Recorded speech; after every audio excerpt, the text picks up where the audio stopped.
Part 1. The Silence and the Storm. Congresswoman Omar, if a hypothetical geopolitical scenario were to unfold as early as tomorrow, in which the nation of Somalia and the United States of America were engaged in active, kinetic warfare against one another, which side of that conflict would you personally and unequivocally desire to see emerge victorious? The voice that posed this devastating inquiry was remarkably calm, measured in its cadence, and delivered with a tone that was almost gentle, lacking any hint of theatrical aggression or performative hostility. It was a voice designed not to intimidate, but to disarm, making the lethality of the question all the more jarring. Vice President J.D. Vance leaned forward ever so slightly in his upholstered chair, his hands neatly folded upon his lap, waiting with a patient, predatory intensity that seemed to suck the oxygen out of the cavernous room. 15 seconds of absolute, suffocating silence hung heavy on live television, a silence so profound and physical that it felt like a leaden weight pressing down on the chests of the 2,000 souls gathered at the Target Center in Minneapolis. These were 15 agonizing, eternity-spanning seconds during which United States Congresswoman Ilhan Omar, the prominent and often controversial representative for Minnesota's 5th District, found herself seemingly paralyzed, unable to utter the simple, 6-word phrase that would have effortlessly diffused the situation and saved her political career. I would want America to win. One could hear practically every minute, incidental sound within that profound void of silence. The distinct, sharp clatter of a mobile phone, slipping from a nervous hand and striking the concrete floor somewhere in the upper tiers, echoed clearly, like a gunshot in a canyon, startling those nearby. This was accompanied by the low, mechanical hum of the industrial HVAC system churning the recycled air above, a sound usually lost in the roar of a crowd, but now omnipresent, and a single, nervous cough from the back of the room that seemed impossibly loud in the unnatural stillness. 2,000 people appeared to be collectively holding their breath, their lungs burning with anticipation, waiting for a resolution that would not come. Ilhan Omar opened her mouth to speak, the muscles in her jaw working visibly as she struggled to form words, then closed it, and then opened it again. Her eyes, wide with a mixture of panic and disbelief, darted anxiously toward Jake Tapper, the CNN moderator, as if silently pleading for him to intervene, to call a commercial break, to save her from the crushing gravity of the moment. But Tapper sat frozen, mesmerized by the unfolding drama, knowing that to intervene would be to destroy the viral moment of the decade. He could not, and would not, save her. Her communications director, seated in the front row of the VIP section, had buried his head in his hands in a display of absolute professional despair. He was a man who had weathered countless scandals and Twitter storms, but he realized instantly, with a cold pit forming in his stomach, that his candidate was in a free-fall from which there might be no recovery. That question, her voice was trembling now, barely audible above the hum of the air conditioning, betraying the immense pressure she felt as the walls of the arena seemed to close in around her. That question is designed to trap me. Vance did not raise his voice. He did not sneer, nor did he shout. He did not engage in the kind of bombastic interruption that characterizes modern political debate.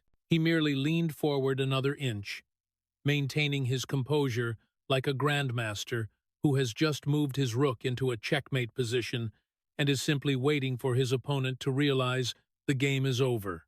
It is only a trap if you are unable to answer it honestly, he replied, his voice soft, but carrying to the furthest rafter with crystal clarity, stripping away her defense with surgical precision.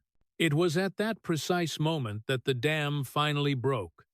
The tension snapped with physical force. She stood up abruptly, the legs of her chair scraping harsh and loud against the polished hardwood floor, a screech that made the front row wince. She reached behind her back with frantic, fumbling fingers and began pulling off her microphone pack.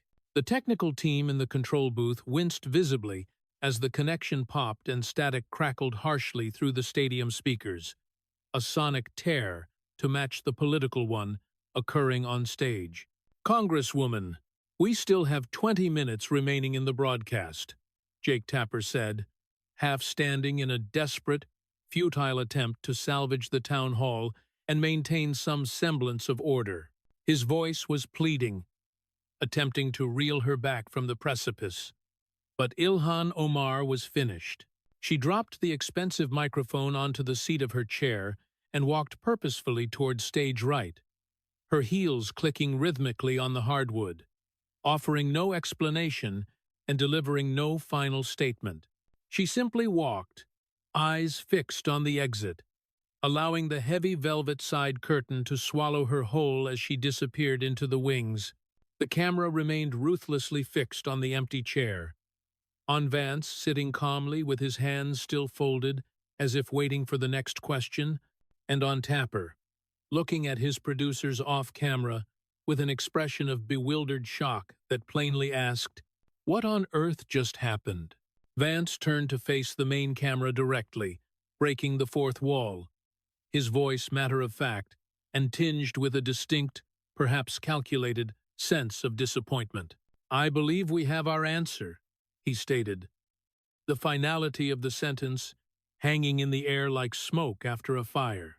Yet, to truly understand how we arrived at this historic rupture, how a sitting congresswoman's career could unravel in fewer than 2 hours on national television, in the heart of her own district, one must journey back 90 minutes earlier to the moment when Ilhan Omar walked into that arena, believing this was destined to be her night of triumph.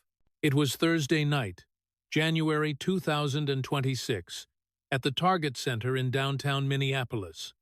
The temperature outside was a frigid 11 degrees below freezing, with snow falling lightly and persistently on Hennepin Avenue, coating the city in a layer of white silence that muffled the traffic and the noise of the city. The streets were slick with ice, the kind of weather that usually kept Minnesotans indoors.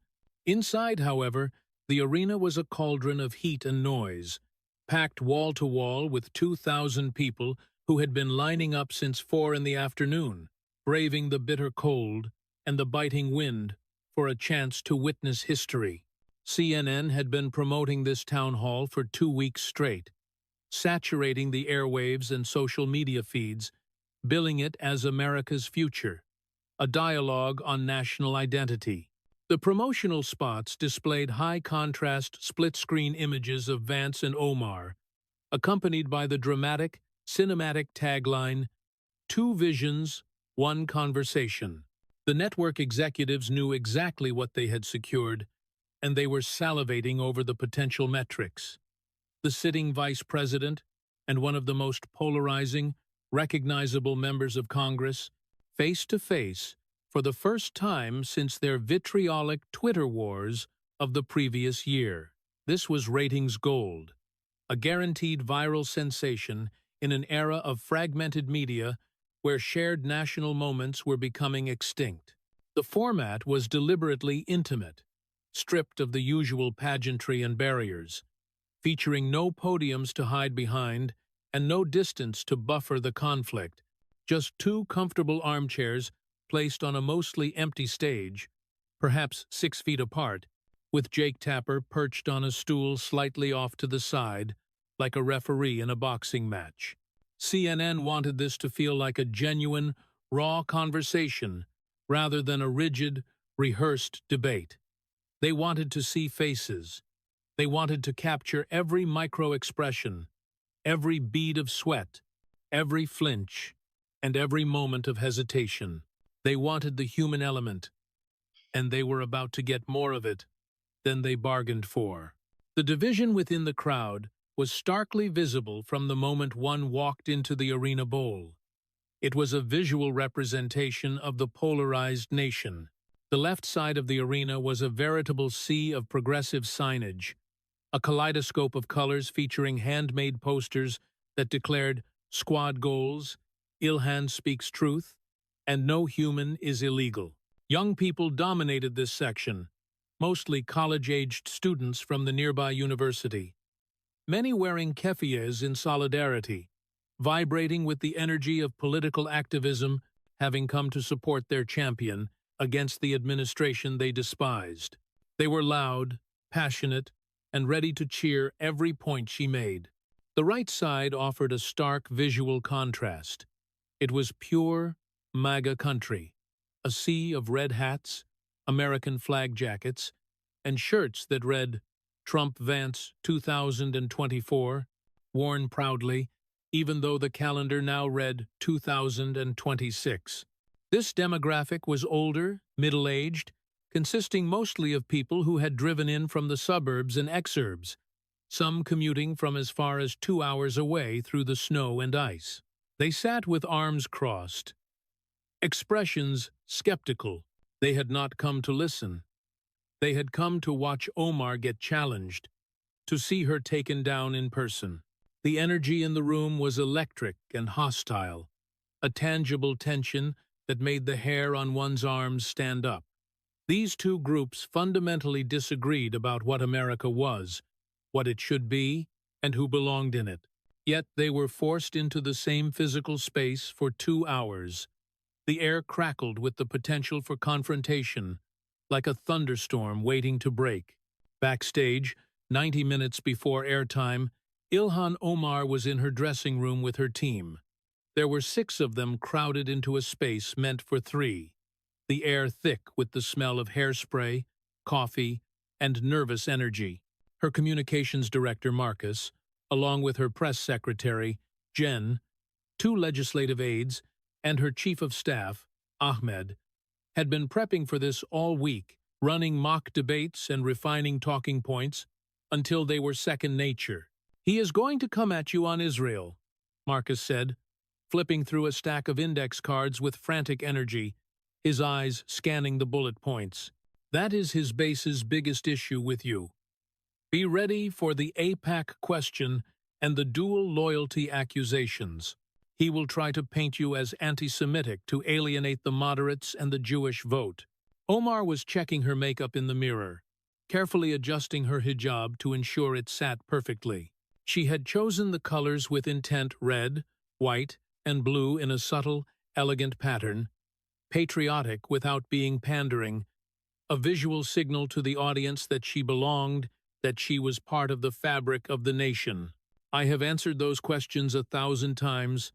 Let him try," she said confidently, applying a final touch of lipstick. "I am not afraid of VP Vance." "What about the Somalia votes?" one of the legislative aides asked, looking up from a tablet where he was scrolling through recent news reports. "The sanctions bill from last year? That might be a vulnerability given the current climate and the recent intelligence reports." "That bill was garbage," Omar said dismissively, waving her hand as if swatting away a fly. "It was poorly written and would have hurt civilians more than the warlords. I will explain the humanitarian policy if he brings it up. The audience will understand compassion. They understand that starving a village doesn't stop terrorism." Ahmed, her chief of staff, looked worried, his brow furrowed with a lingering anxiety. "Just remember, this is not a policy seminar. It is TV, and sound bites matter more than nuance. Do not get bogged down in the weeds or technicalities. He is a master of the narrative. You need to tell a better story." "I know how to do TV," Omar said, turning to face them with a reassuring smile. She had been doing it for years now. Cable news hits, Sunday shows, late-night comedy programs. She was good at this, better than most of her colleagues. She could think on her feet, craft a message, and control an interview's tempo. "Remember," Jen added, placing a hand on Omar's shoulder, "he is going to try to bait you. Do not take it. Stay calm. Stay on message." You are the hometown hero here. Minneapolis loves you. This is your house. Defend it." Omar smiled at that. It was true. She had won her district by 30 points in the last election, a landslide victory that affirmed her standing. These were her people. Well, half the arena anyway. The other half would hate her no matter what she said. But she did not need to win them over. She just needed not to lose the middle. The viewers watching at home, who were undecided. 30 minutes.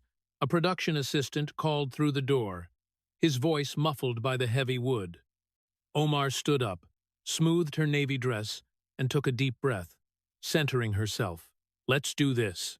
3 floors up, in a different dressing room, VP Vance sat alone, except for his chief of staff, Tom, and a single stoic Secret Service agent standing guard by the door. There was no crowd, no chaotic energy, just quiet, laser-like focus. Tom was going through a binder, a thick black one filled with tabs and highlighted text.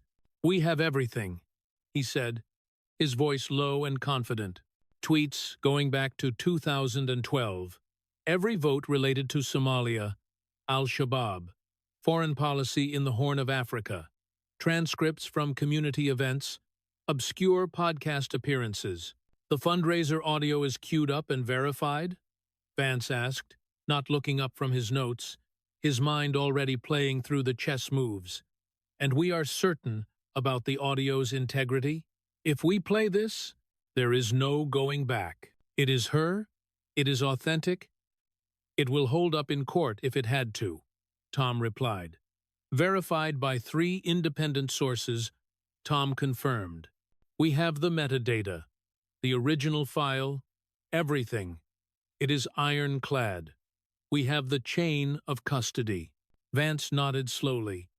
He was not nervous exactly, but he was focused in the way trial lawyers get before a big cross-examination, the adrenaline sharpening his mind. He had spent 20 minutes before this just sitting quietly, visualizing how the conversation would flow question by question, response by response, anticipating where she would try to dodge, and how he would redirect her back to the trap. "The key is patience," Tom said, closing the binder. "Do not rush. Build the case piece by piece. Let the audience see the pattern before you ask the final question. Make them ask the question in their own heads before you say it out loud." "I know," Vance said, standing up and smoothing his jacket. "It is like a closing argument. You cannot start with the verdict. You have to walk them through the evidence." "CNN does not know about the audio," Tom continued, a smirk playing on his lips. "They will be as surprised as everyone else. It might piss off Tapper. He likes to control the show." "Let him be pissed," Vance said, buttoning his jacket. "It is authentic. It is newsworthy. He cannot complain about that. This is about transparency." 15 minutes, someone called from the hallway. Vance stood, checked his appearance in the mirror. One last time, crisp suit, red tie, American flag pin. He looked calm. Presidential even. That was intentional. He needed to be the adult in the room, the serious one, the prosecutor, not the bickering politician. "One more thing," Tom said as they headed for the door. "If she walks off, and she might, do not gloat, do not celebrate, just let it speak for itself. Do not give them a clip of you laughing." "I won't need to," Vance said, opening the door and stepping into the hallway. "The silence will say everything." Dưới đây là phần 2 và phần 3 của câu chuyện. Tôi đã mở rộng tối đa các tình tiết, hội thoại và diễn biến tâm lý nhân vật để đảm bảo độ dài và chiều sâu văn bản, nhằm hướng tới mục tiêu 5,50 từ. Part 2. The Battle of Narratives. The arena lights dimmed at exactly 7 p.m. Eastern, 6 p.m. local time, plunging the crowd into a dramatic semi-darkness that instantly hushed the murmur of thousands of conversations. The air was thick with anticipation, the kind of heavy, electric atmosphere usually reserved for heavyweight title fights or rock concerts, not political town halls. Then, a single spotlight cut through the darkness, illuminating center stage, and Jake Tapper walked out. The applause was polite but restrained.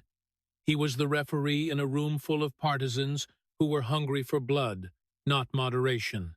"Good evening, everyone, and welcome to this CNN town hall," Tapper began, his voice booming through the state-of-the-art sound system, echoing slightly off the upper tiers. "Tonight we have a truly unique opportunity. For the first time, Vice President J.D. Vance and Congresswoman Ilhan Omar will sit down together for an extended, unfiltered conversation about national identity, patriotism, and what it means to be American in the year 2026. He took a moment to explain the ground rules, though everyone knew they were merely suggestions. 2 hours. I will ask the questions. You will respond. In the second half, you may engage with each other directly. We ask for civility. We ask for respect. Please welcome Congresswoman Ilhan Omar." The left side of the arena exploded. It wasn't just applause. It was a release of pent-up energy, a defiance against the political winds that had been blowing against them. Students jumped to their feet, waving signs that danced in the strobe lights. "Ilhan! Ilhan!" the chant began, low at first, then thundering. Omar emerged from stage left, stepping into the light.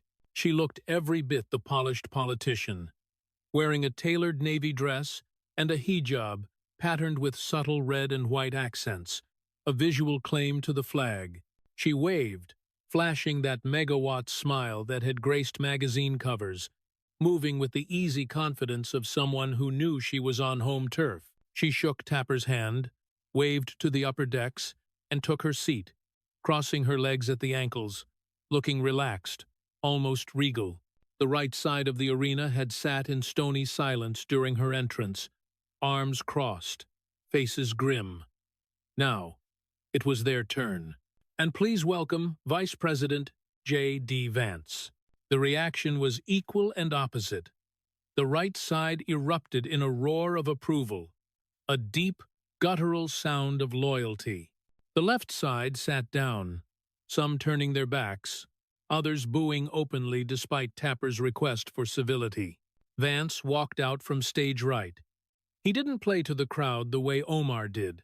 He didn't bounce or wave frantically.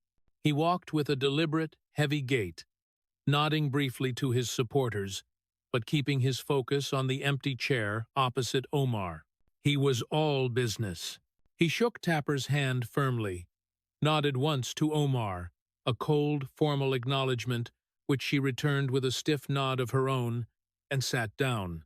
They were 6 feet apart, close enough to touch, close enough to see the sweat on a brow or the twitch of a jaw muscle. The stage lights were bright and hot, baking the stage. There was nowhere to hide. "Let's begin," Tapper said, settling onto his stool and shuffling his cue cards. "I want to start with a fundamental question for both of you, one that goes to the heart of why we are here. What does patriotism mean to you?" Congresswoman Omar? "Let's start with you." Omar shifted slightly, angling her body toward the camera, finding the red light. This was her wheelhouse. She had written books about this, given speeches about this. "Jake, I think about my journey to this country," she began, her voice soft, drawing the audience in. "I was born in Mogadishu. When I was 8 years old, civil war tore my country apart. I remember the sounds of gunfire, the fear in my father's eyes. We fled. We spent 4 years in a refugee camp in Kenya, Utanje. 4 years of dust, of hunger, of not knowing if we would ever have a home again." She paused, letting the image sink in. The room was quiet now. And then, America opened her doors. This country gave me everything: an education, safety, opportunities my parents never dreamed of, the chance to serve in the people's house. That is what I mean when I say I love America. I love her because she gave me the opportunity to fight for justice. Then came the pivot, the philosophy that defined her career. But patriotism is not blind obedience. Patriotism means being willing to criticize the things we need to fix. It means demanding better. It means not settling for injustice just because we are grateful to be here. Love and criticism are not opposites. They are partners. I criticize America's policies because I love what America can be, not just what it is. The progressive side erupted in cheers. It was a perfect answer for her base. Emotional, rooted in the immigrant experience, yet defiant. Vice President Vance? Tapper asked. Vance took a breath. He didn't look at the camera. He looked at the audience, scanning the faces in the middle rows. My grandmother raised me in Middletown, Ohio, he said, his voice gravelly and grounded. My mother struggled with addiction for most of my adult life. We didn't have money. There were nights when dinner was whatever we could find.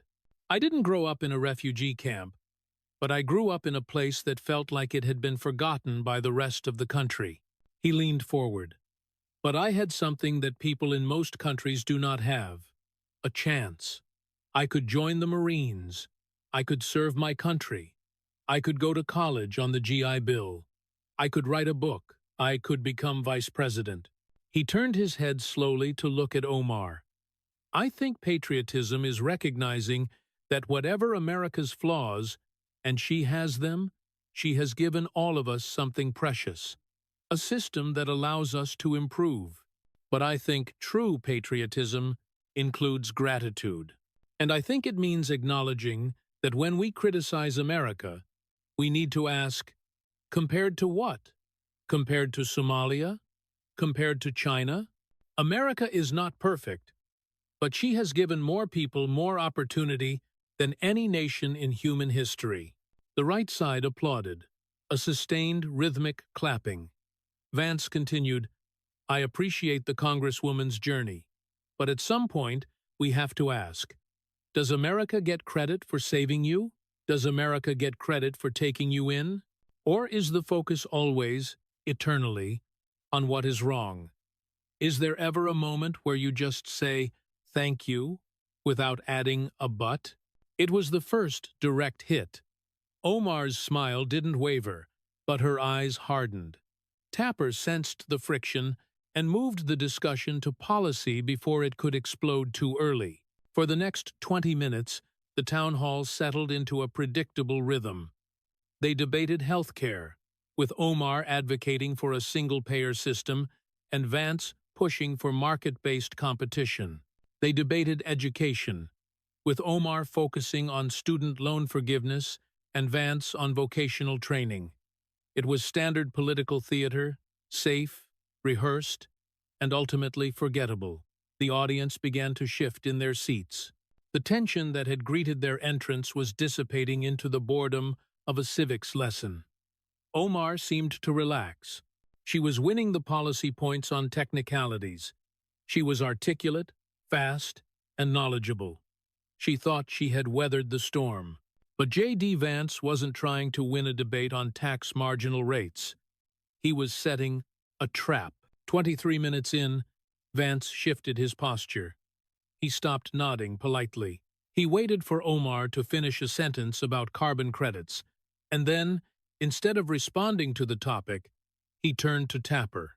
Jake, can I ask the Congresswoman about something different? Tapper blinked. Sure. What topic? Vance turned his entire body toward Omar. The casualness was gone. The predator was out of the grass. I would like to ask about Somalia. The air left the room. It was palpable. The silence that followed was heavy, sudden, and complete. Omar's smile froze. Somalia? Tapper asked, looking between them. Yes, Vance said. If the Congresswoman is comfortable, of course, Omar said, her voice a fraction of an octave higher than before. What do you want to know? Vance's tone became deceptively gentle. I am just trying to understand your perspective. You were born there. You came here. You have lived in America for 33 years. America is your home, correct? Yes, she said firmly. America is my home. Good, Vance said. I want to ask about identity, because you represent Americans.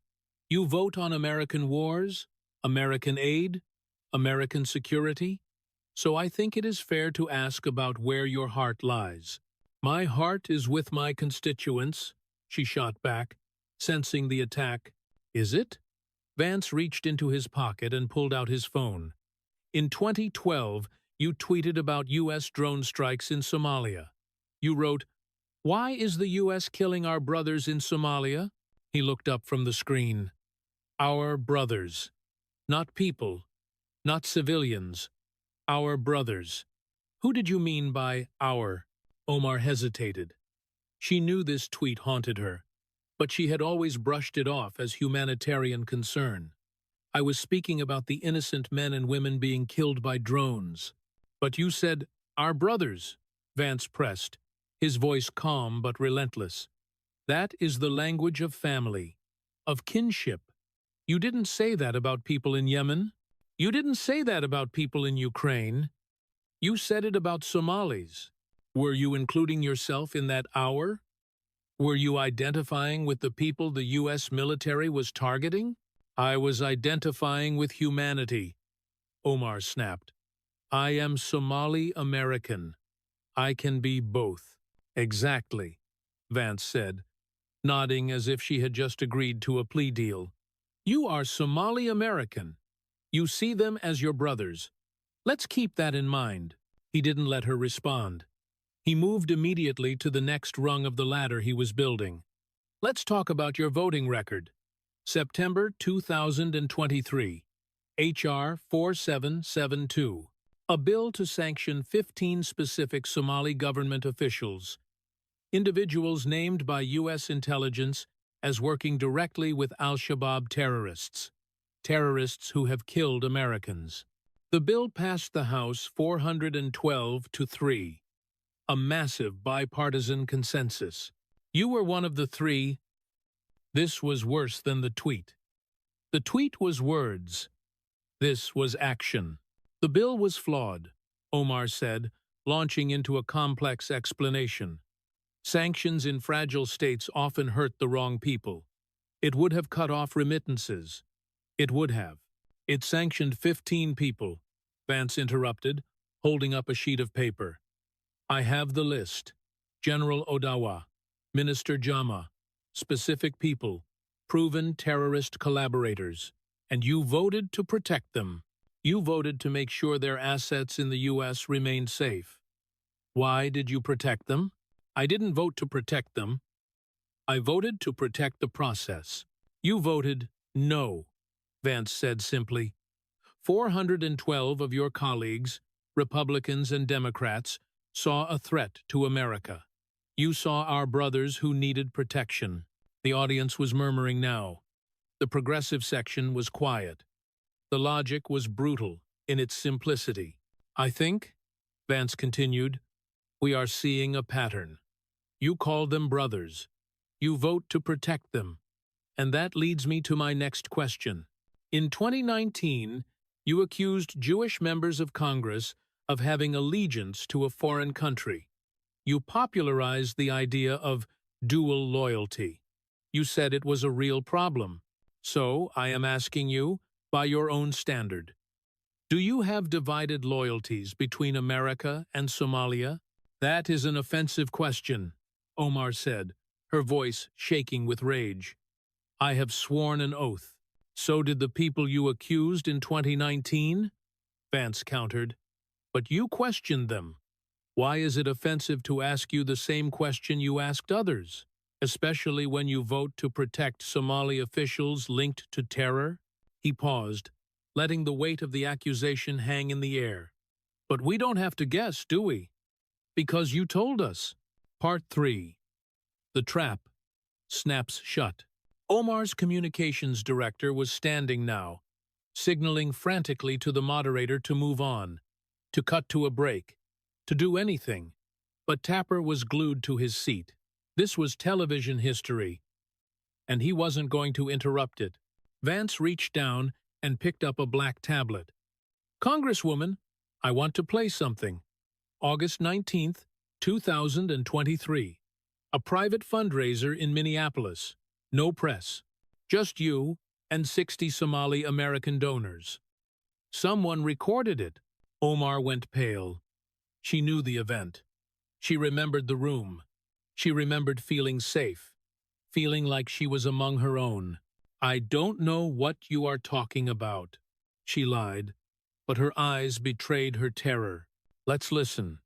Vance tapped the screen. The audio that filled the target center was high quality, undeniable.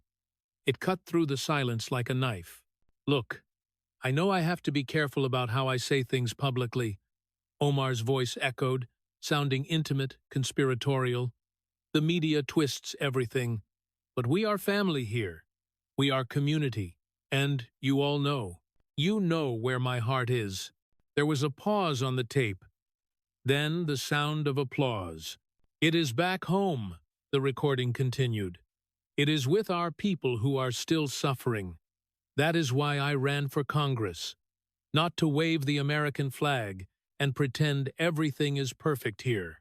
I am there to fight for us, for our people, for the community, and I won't apologize for that. Somalia will rise again, and we will lead it from here." The recording ended. The silence in the arena was absolute. It was a physical thing, heavy and suffocating. You could hear the hum of the lights. Vance looked at her. He didn't look angry. He looked like a doctor delivering a terminal diagnosis. "Back home," he repeated. "You have lived here for 33 years. You are a United States Congresswoman, and in a private room, when you thought no Americans were listening, you called Somalia back home. You said you are fighting for us, for our people, and you explicitly contrasted that with waving the American flag." "It was a translation," Omar blurted out, desperate. "I was speaking in a mix of Somali and English. The context was—" "The clip is in English," Vance said calmly. "We just heard it. You were speaking English. There is no translation error. You said back home. You said our people." He leaned forward, closing the distance. "Congresswoman, let's look at the evidence. You call them our brothers. You vote to protect them from sanctions. You accuse others of dual loyalty. And in private, you admit your heart is back home. This isn't a slip of the tongue. This is who you are." He gestured to the audience, to the rows of Somali Americans who were staring at the stage, their faces a mix of shock and confusion. "Members of your own community are sitting here. They took the same oath you did. Many of them served in the U.S. military. They don't call Somalia back home. They call Minneapolis home. They call America home." The trap was fully set. The exit doors were bolted. There was only one way out, and Vance knew she couldn't take it. "So," Vance said, his voice dropping to a hush that required the audience to lean in, "I have one final question, and I will accept your answer, whatever it is. But you must answer." He waited until he had total eye contact. "If a hypothetical scenario were to unfold tomorrow, if the nation of Somalia and the United States of America were engaged in active, kinetic warfare, which side would you personally and unequivocally desire to see victorious?" The question hung in the air. It was simple. It was binary. It was the ultimate test of the oath she had sworn. 1 second. Omar stared at him. Her mouth opened slightly. 5 seconds. She looked at Tapper. Tapper looked down at his notes, refusing to make eye contact. He wasn't going to save her. 10 seconds. The silence stretched. It became uncomfortable, then painful, then horrifying. In the upper tier, a phone clattered to the floor. The sound was deafening. 15 seconds. "Just say it," a voice whispered from the crowd. It was audible on the broadcast. 20 seconds. Omar's eyes darted around the room. She was calculating. If she said America, she betrayed the brothers she had tweeted about. She betrayed the donors in that private room. She betrayed her self-image as a revolutionary. If she said Somalia, she committed political suicide on live TV. So she said nothing. 25 seconds. Fatima, a Somali mother in the 12th row, stood up. She was shaking. "Ilhan!" she shouted, her voice breaking. "Just say America. Why is it hard?" 30 seconds. The silence was a roar now. It was the sound of a career ending. It was the sound of a mask slipping. "That question?" Omar finally stammered, her voice thin and reedy. "That question is designed to trap me." Vance didn't blink. He didn't smirk. He delivered the line that would be etched on her political tombstone. "It is only a trap if you cannot answer it honestly." The words hit her like a physical blow. She recoiled. The truth of it was undeniable. Any other member of Congress, Democrat, Republican, Independent, would have laughed and said, "America, obviously." The fact that she had to think about it, the fact that she considered it a trap, was the answer. She couldn't stay. She physically could not sit in that chair for another second. She stood up. The chair screeched. She reached behind her back, her fingers fumbling with the battery pack of her microphone. She yanked it free. Pop! Hiss! The sound system crackled. "I am done," she muttered, not into the mic, but loud enough to be heard. "I am not doing this." "Congresswoman, we have time left," Tapper said, half rising, looking panicked. She didn't look back. She threw the microphone onto the chair. It bounced and settled.